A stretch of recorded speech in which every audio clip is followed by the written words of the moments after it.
Assalamualaikum warahmatullahi wabarakatuh. Kembali lagi saya upload video untuk dalam membacakan latihan soal SKB PAI materi pedagogik plus pembahasan. Langsung ke nomor 1.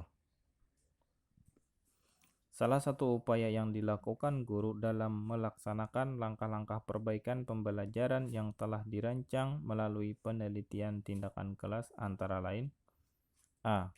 Guru meyakini ada masalah dalam pembelajaran selama ini dan memerlukan peningkatan. B. Guru mengevaluasi kembali rancangan mengatasi kelemahan yang ada. C. Guru merancang upaya latihan mengerjakan soal-soal untuk persiapan ujian nasional. D. Guru melakukan introspeksi terhadap kelemahan yang ada dari aspek guru. Langsung ke pembahasan. Pembahasan upaya yang dilakukan oleh guru dalam memperbaiki pembelajaran yang telah dirancang melalui penelitian tindakan kelas antara lain dengan mengevaluasi rancangan yang telah digunakan, melakukan tindakan perbaikan. Jadi jawabannya adalah B. Guru mengevaluasi kembali rancangan mengatasi kelemahan yang ada. Lanjut. 2. Upaya membimbing siswa untuk mengembangkan keterampilan sosial antara lain terlihat dalam upaya guru. A. Memberikan contoh pentingnya bersikap toleran. B. Melatih siswa membuat keputusan yang diambil berdasarkan informasi yang tepat. C. Melihat bagaimana mempersiapkan kesehatan diri dan lingkungan sekitar. D. Mendiskusikan bagaimana mengatasi permasalahan sosial di sekitar siswa. Langsung pembahasan. Pembahasan upaya guru dalam membimbing siswa untuk mengembangkan keterampilan sosial antara lain dengan mendiskusikan bagaimana mengatasi permasalahan sosial di sekitar siswa. Tujuan dari keterampilan sosial yaitu sarana untuk memperoleh hubungan yang baik dalam berinteraksi dengan orang lain. Contohnya, melakukan penyelamatan lingkungan, membantu orang lain, bekerja sama, mengambil keputusan, berkomunikasi, wirausaha, dan berpartisipasi. Jawabannya adalah D. Mendiskusikan bagaimana mengatasi permasalahan sosial di sekitar siswa. Nomor 3, upaya guru menggunakan hasil analisis untuk menentukan ketuntasan belajar antara lain sebagai berikut. A. Menentukan kriteria keberhasilan belajar. B. Mengklasifikasi siswa berdasarkan hasil pencapaian belajarnya. C. Mencari letak kelemahan secara umum dilihat dari kriteria keberhasilan yang dihadapkan. D. Merencanakan pengajaran remedi. Langsung ke pembahasan. Hasil analisis digunakan untuk guru untuk menentukan hasil pencapaian ketuntasan belajar siswa melalui perbaikan dan peningkatan kualitas pembelajaran. Perbaikan pembelajaran misalnya pengajaran remedi. Jadi jawabannya adalah D. Merencanakan pengajaran remedi. 4. Langkah guru dalam mengolah hasil penilaian tes belajar untuk soal pilihan ganda antara lain: A. Membuat tabel berisi nama-nama siswa, nomor soal pada pilihan ganda. B. Mengklasifikasikan jawaban semua siswa terhadap setiap soal. C. Mencari berapa rata-rata nilai kelas. D. Memberikan pembobotan nilai untuk setiap soal. Pembahasannya. Cara penskoran tes bentuk pilihan ganda ada 3 macam, yaitu 1. Penskoran tanpa koreksi adalah penskoran dengan cara setiap bulir soal yang dijawab benar mendapatkan nilai 1 tergantung dari bobot butir soal, sehingga jumlah skor yang diperoleh peserta didik adalah dengan menghitung banyak bulir soal yang dijawab benar. Yang kedua, penskoran ada koreksi jawaban, yaitu pemberian skor dengan memberikan pertimbangan pada bulir soal yang dijawab salah dan tidak dijawab. 3. Penskoran dengan butir beda bobot, yaitu pemberian skor dengan memberikan bobot berbeda pada sekelompok bulir soal. Biasanya bobot butir soal menyesuaikan dengan tingkatan kognitif, pengetahuan, pemahaman, penerapan, analisis, sistematis, dan evaluasi yang telah dikontrak guru. Jawabannya adalah D. Memberikan pembobotan nilai untuk setiap soal.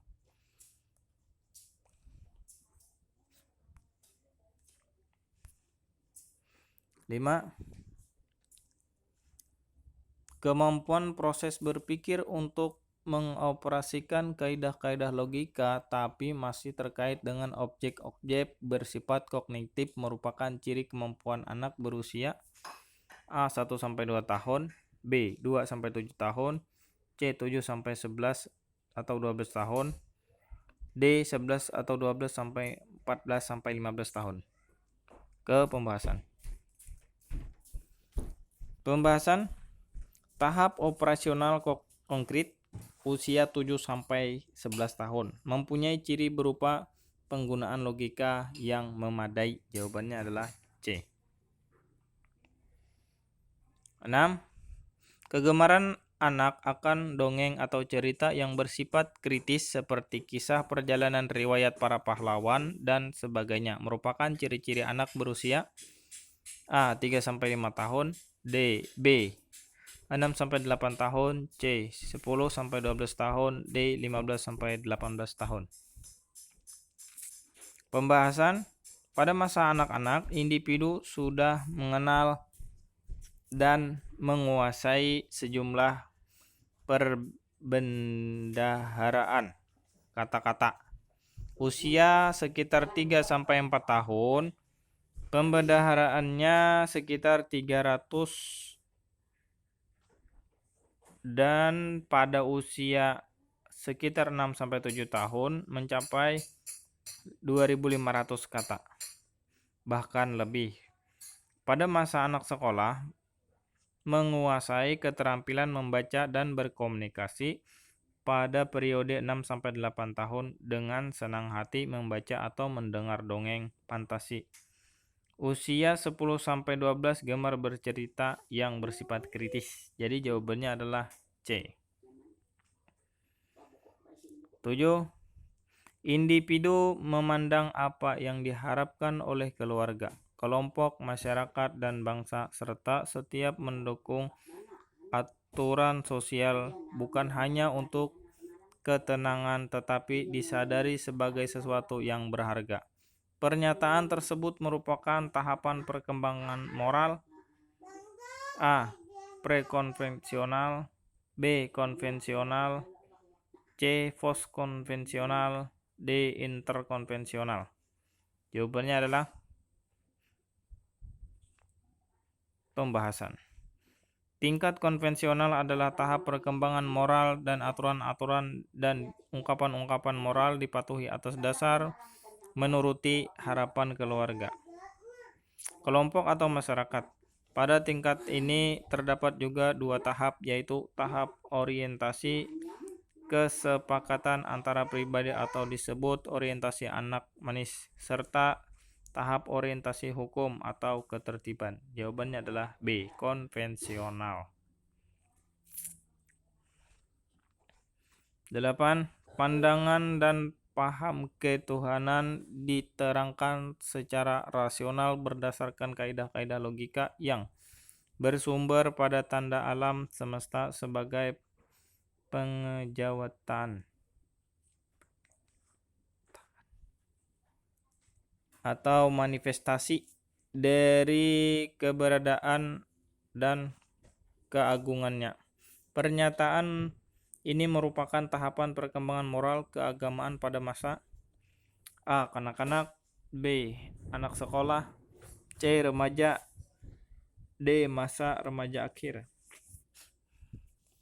Pembahasan perkembangan keagamaan pada anak usia sekolah, yaitu pandangan dan paham ketuhanan diterangkan secara rasional berdasarkan kaidah-kaidah logika yang bersumber pada indikator alam semesta sebagai manifestasi dari eksistensi dan keagungannya. Jawabannya adalah B.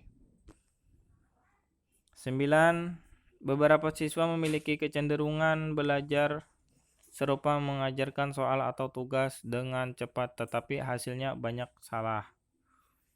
Gaya belajar para siswa tersebut adalah A. Impulsif, B. Reflektif, C. Gaya berpikir terikat, D. Gaya berpikir bebas. Jawabannya pembahasan gaya belajar impulsif, yaitu cara belajar siswa dengan menyerap pembelajaran cenderung dengan cepat-cepat mengambil keputusan tanpa memikirkan secara mendalam untuk memahami konsep-konsep informasi yang telah diterima. Jawabannya adalah A.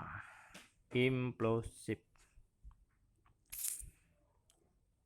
Nomor 10. Perhatikan pernyataan berikut ini. 1. Pembelajaran mengutamakan bagian-bagian kecil. 2. Pembelajaran mementingkan pembentukan stimulus dan respon. 3. Pengetahuan itu ditemukan sendiri oleh siswa melalui pengalaman belajar mandiri. 4. Siswa menentukan diri apa yang akan dipelajari. 4. Siswa menentukan sendiri apa yang akan dipelajari. Dari pernyataan di atas yang merupakan karakteristik teori belajar tingkah laku behavioristik adalah A. 1 dan 2, B. 2 dan 3, C. 1 dan 3, D. 3 dan 4. Jawabannya pembahasan teori behavioristik belajar merupakan perubahan tingkah laku sebagai akibat adanya interaksi antar stimulus, rangsangan, dan respon tanggapan. Ciri dari behaviorisme adalah 1. Mengutamakan unsur-unsur dan bagian kecil bersifat mekanistis. 2. Menekankan peranan lingkungan. 3. Mementingkan pembentukan reaksi atau respon. 4. Menekankan pentingnya latihan. 5. Mementingkan mekanisme hasil belajar. 6. Mementingkan peran kemampuan dan hasil belajar. Jawabannya adalah A. 1 dan 2. Pembelajaran mengutamakan bagian-bagian kecil. 2. Pembelajaran mementingkan pembentukan stimulus dan respon. 11. Guru dapat berbagi media pembelajaran yang dibuat dengan menggunakan media berikut kecuali A. Facebook, B. Blog, C. YouTube, D. 4 share. Jawabannya media pembelajaran merupakan segala sesuatu yang dapat digunakan untuk menyalurkan pesan, merangsang pikiran, perasaan, perhatian, dan kemauan siswa sehingga dapat mendorong proses pembelajaran. Ada banyak media pembelajaran yang dapat digunakan seperti Facebook, Twitter, blog, LinkedIn, YouTube. Jadi yang bukan adalah D. 4 syarat. 12. Bila guru membuat tugas kepada anak dan anak diharuskan mengirimkan hasil via email, namun kapasitas sampai 1 GB, maka sebaiknya mengirimnya menggunakan A. Dropbox, B. Skype, C. Facebook, D. email. Jawabannya pembahasan Dropbox bisa digunakan untuk mengirim tugas berupa dokumen, foto, video, dan filenya. Dropbox merupakan pilihan yang bagus untuk mengirim file yang berkapasitas besar. Jawabannya adalah Dropbox. Selanjutnya nomor 13, seorang guru memberikan perintah kepada siswa untuk melakukan kegiatan praktik. Merupakan stimulus dan siswa dengan menggunakan pemikiran melakukan kegiatan praktik merupakan respon. Hasilnya langsung dapat diamati. Teori belajar ini disebut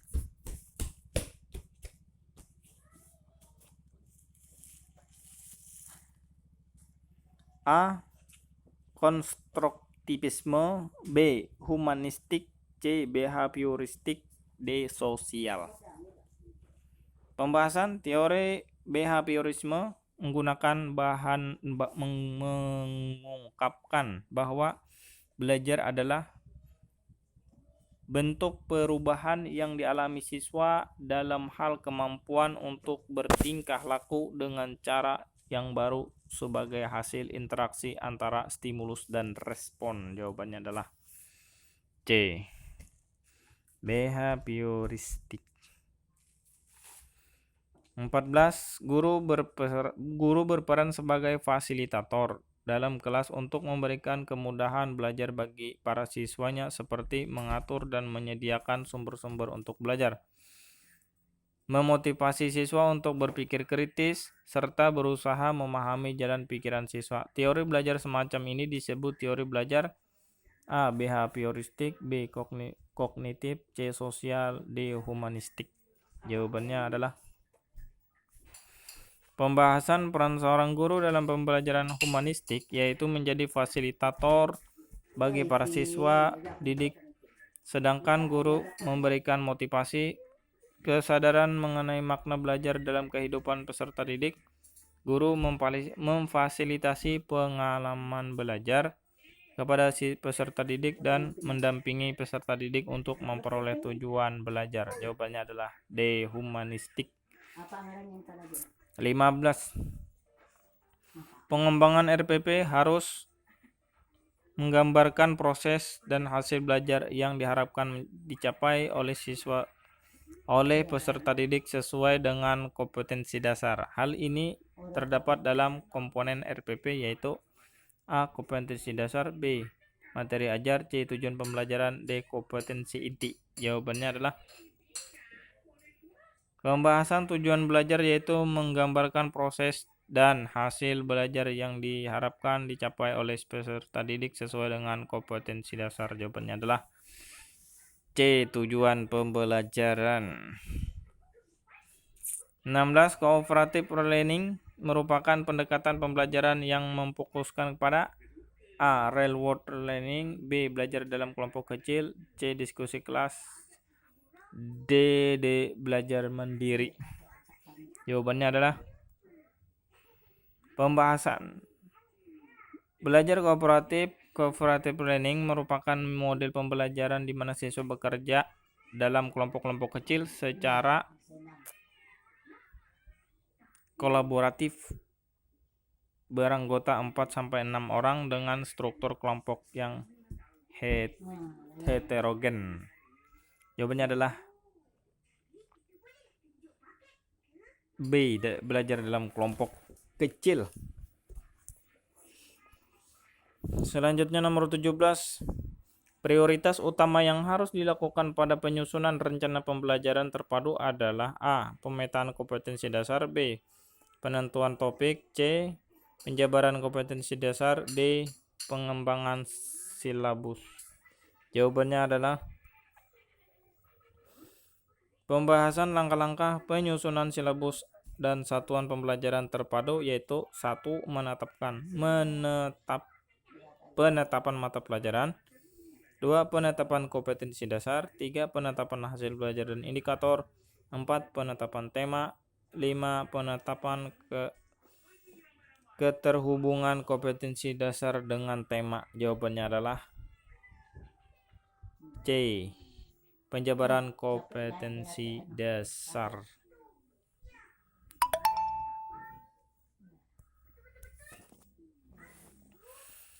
Dalam 18. Dalam penyusunan silabus, prinsip yang harus diperhatikan adalah A. Bersifat fleksibel, B. Berdasarkan kondisi siswa, C. Memenuhi kebenaran ilmiah. D.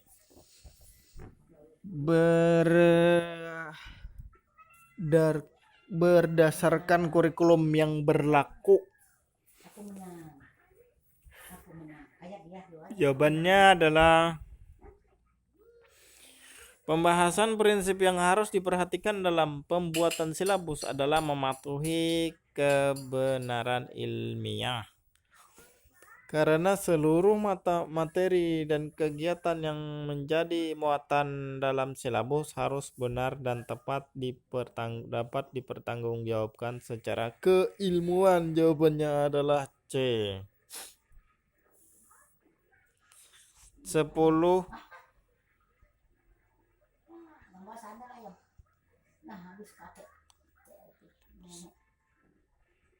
19. Dalam pendekatan kontekstual, tugas guru adalah A. Mengarahkan, B. Menginstruksikan, C. Memberi tugas, D. Mendominasi. Jawabannya, pembahasan dalam kelas kontekstual, guru memiliki tugas untuk membantu siswa mencapai tujuannya, di mana guru lebih banyak berurusan dengan strategi daripada memberi informasi. Siswa memerlukan guru sebagai pengarah dan pembimbing. Jawabannya adalah A. Pengarah dan pembimbing. Selanjutnya, nomor 20.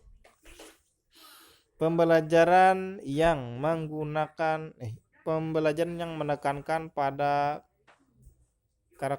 keterkaitan antara materi pembelajaran dengan situasi atau dunia nyata disebut model pembelajaran A. Berbasis masalah, B. Inquiry, C. Aplikatif, D. Kontekstual. Jawabannya adalah pembahasan pembelajaran kontekstual. Contextual teaching and learning merupakan konsep belajar yang membantu guru mengaitkan antara materi yang diajarkan dengan situasi dunia nyata siswa, yaitu konteks kehidupan mereka sehari-hari, konteks pribadi, sosial, dan kultural, sehingga siswa memiliki pengetahuan atau keterampilan yang dinamis dan fleksibel untuk mengkonstruksi sendiri secara aktif pemahamannya. Jawabannya adalah D. Kontekstual. Akhir dari peragaan slide, geser maju untuk keluar. Terima kasih yang sudah mendengarkan.